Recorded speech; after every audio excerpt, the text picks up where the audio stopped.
So we are here now. Morning guys. Good afternoon pala. Oh. Ganda ng resort na ito.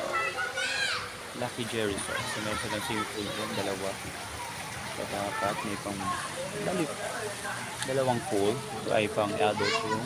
Adult pool. Yan napakalaki ganda. Pwede ka mag-slide. Tapos dun yung kabila. Sa likod ka pang bata-bata. Tapos dito, meron silang mga something dito. So, very nakakaluwang niya. Very tahimik. So, ito pa isang pool nila. Ayan o. Ayan siya ng ganyan o. Mga rooms. So, ayan o. So, mga rooms sila dyan. Ayun, kung gusto nyo sila mag-overnight dito.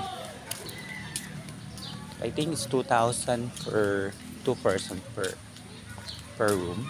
Pero maganda dati. Nakapasok na ako dyan. Ayan siya. Yung mga rooms nila. So, very nice. Very event hall, event center din sila. Doon sa dulo na yon, event hall nila yan. So yan siya guys. So napakaluwang, may mga kati siya maluwang hanggang dun sa dulo.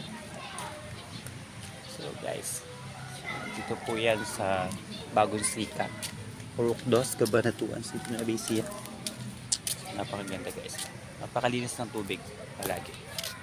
Thank you.